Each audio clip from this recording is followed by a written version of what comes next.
안녕하세요, 채노입니다. 오늘 영상은요, 시간이 없어도 정답 찾는 논리 비법입니다. 여기서 중요한 포인트는 논리 비법이겠죠? 논리 비법. 이게 말하면 여러분들은 어떻게 찍습니까? 보통 하나로 쭉 몰아서 찍는다든가 또는 뭐 감으로 찍는다든가 여러분 나름대로의 찍는 방법이 있을 겁니다.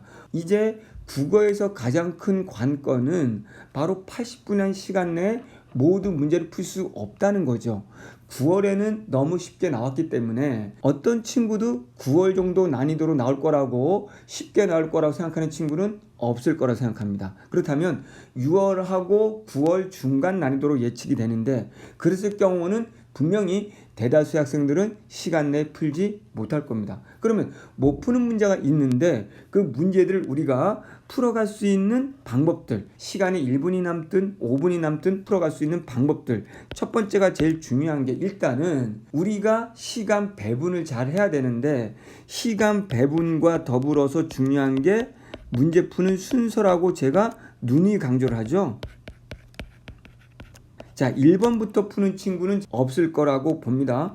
제가 추천하는 문제 푸는 순서는 당연히 문학을 제일 먼저 추천하고요. 문학에서도 시가문학을 먼저 추천합니다. 그 다음이 산문문학이겠죠. 그 다음에 내가 화작을 선택한다면 뭐 화작이라든가 엄매를 풀어도 되는 거고요. 그런 다음에 독서에서는 자신 있는 쉬운 독서 부분을 먼저 풀라라는 거 굉장히 중요하겠죠. 그리고 나서 시간이 부족하게 되면 이제 어려운 지문만 남게 되겠죠. 그럼 이제 전제 조건이 두 번째, 어려운 지문이란 말이죠. 내가 평상시 자신 없는 어려운 지문이 남았다. 그러면 어려운 지문이 남았을 때 우리는 보통 10분이 남아도 그 지문이 안 보입니다. 하물며 5분 정도 남았을 때는 아예 보이지 않겠죠. 그렇다면 독서 영역이라고 해봅시다. 어려운 지문이 남았을 때는 특정 단락을 묻는 문제가 있죠. A면 A. 그러면 요 부분만 가서 풀면 되겠죠. 또는 특정 문장. 그럼 역시 특정 문장도 있으면 특정 문장의 앞뒤 문장까지만 읽으면서 풀어도 되고 좀 더 여유가 있다 싶으면 그 문장이나 단어가 포함되어 있는 단락까지를 읽으면 되겠죠. 더 심하게는 자, 특정 단락일 경우에도 읽었는데 적절한 것을 찾고 싶다 라고 할 경우는 접속사 문장을 찾으면 되는 겁니다. 됐죠? 특정 문장 같은 경우 시간이 없다. 그러면 특정 문장에서도 바로 뒷문장 이거를 보면 됩니다. 왜냐하면 글이라는 건 부, 연 앞에 있는 내용을 동일하게 반복을 하기 때문입니다. 자, 그러면 시간이 없더라도 지문은 전체 읽지 않더라도 이렇게 풀 수가 있는 겁니다. 세 번째, 만약에 어려운 지문 중에서 일치하지 않는 걸 찾아라 라는 문제가 있을 때는 선택지 중에서 이것이 만약에 과학, 기술, 경제 지문이라면 상대적 서술어가 있는 부분을 집중해서 보세요.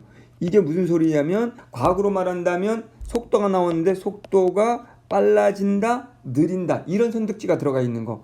질량이라면 질량이 무겁다, 가볍다 이런 식으로 속도 위, 아래 뭐 단위가 나왔는데 높다, 낮다, 크다, 작다, 빠르다, 느리다 이런 것들이 나온다면 역시 경제 지문에서도 마찬가지로 가격이 오른다, 수요가 내린다 라는 것처럼 이렇게 상대적 서술어를 포함하고 있는 선택지 중에 하나를 고르면 좀 더 빨라진다는 거예요. 그리고 네 번째, 보기 문제. 보기 문제도 점수가 높기 때문에 놓칠 수가 없죠. 그러면 보기라는 것을 우리가 볼 때는 만약에 보기에서 숫자 같은 자료가 없다면 보기에 주어진 선택지만 쭉 보시고 범위가 다른 거를 보세요. 범주가 다른 거. 다른 얘기를 하네 라는 거 한번 보시고 그리고 되도록이면 여러분들 이 범주가 다른 것들을 고른다는 건 사실은 평상시 연습을 해야 되거든요.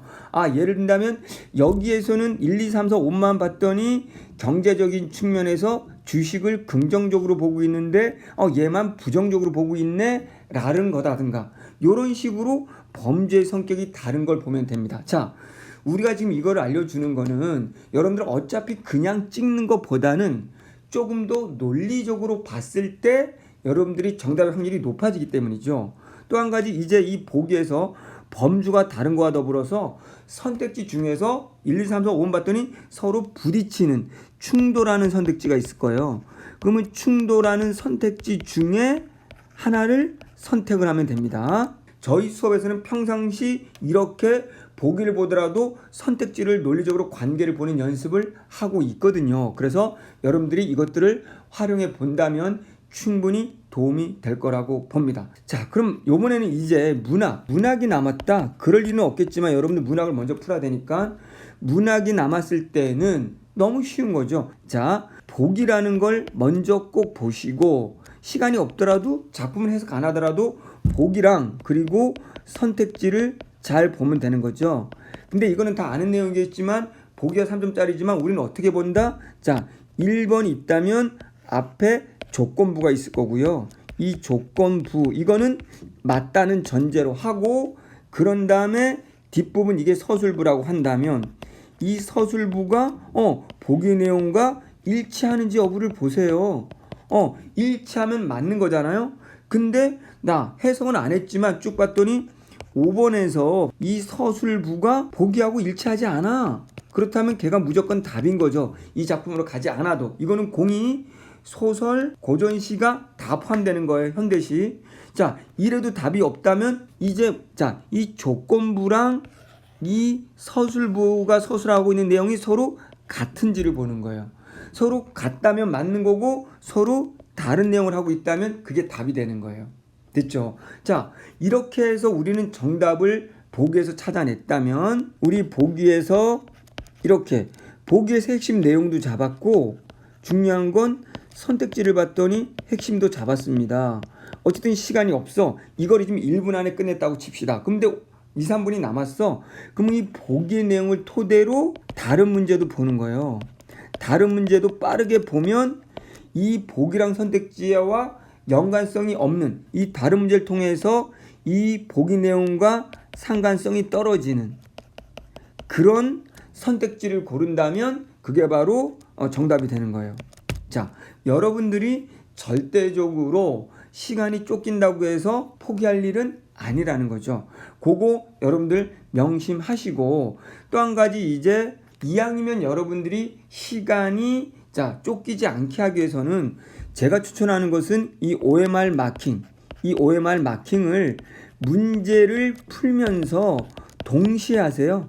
문제풀이 동시에 마킹을 하면 OMR에 마킹을 하면 좀 더 내가 지금 10분이 남았는데 마킹조차 안 했어? 라고 돼 있는 순간 문제는 져버리고 마킹하기 바쁘면 시간이 완전히 줄어들잖아요. 그럼 미리 마킹해 놓으면 7분 남았어? 그렇더라도 지금 마킹을 다 해놓은 상태이기 때문에 요 하나만 접근하면 돼? 그러면 이때 우리가 앞에 알려준 걸 가지고 접근한다면 그냥 찍는 것보다 합격률은 훨씬 높아진다는 거예요.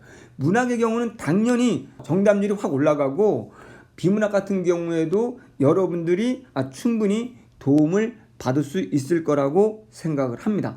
여기 하나 더, 만약에 시간이 없을 때 독서 영역이 남았다고 친다면 이 독서 영역에 만약에 5분이 남았을 때 선생님 문제를 봐야 될까요? 아니면 지문을 봐야 될까요? 이것들을 여러분이 선택에 고민이 생길 거예요. 5분이 남았다면 보기 선택지 보는 방법, 선택지끼리여서 범주가 다르고 충돌하는 거 보는 방법, 특정한 문장만 보는 방법, 요것들 5분 정도면 그 정도로 해야 될 것 같고요. 그걸로 5분 정도 남았다면 제가 좀 전에 알려주는 방식대로 문제 중심으로 하고요. 만약에 10분 정도 남았다면 우리 독서 영역에서는 중요한 게 지문이거든요. 지문만 논리적으로 제대로 읽는다면 정답 찾는 건 굉장히 쉬워요. 문제는 굉장히 빨리 풀 수 있기 때문에 불안해하지 말고 10분 남았다면 지문을 좀 더 빠르게 기준을 잡아서 예측하면서 선별하면서 저는 읽는 쪽을 선택하라고 말씀드리고 싶습니다. 자, 이런 식으로 해서 여러분들이 수능날 시간이 없더라도 무조건 찍는 것이 아니라 최소한의 평상시 논리적으로 선택지를 관계 보는 방법 등등을 연습을 해서 수능날 꼭 시간이 없더라도 좋은 성적을 내시기 바랍니다.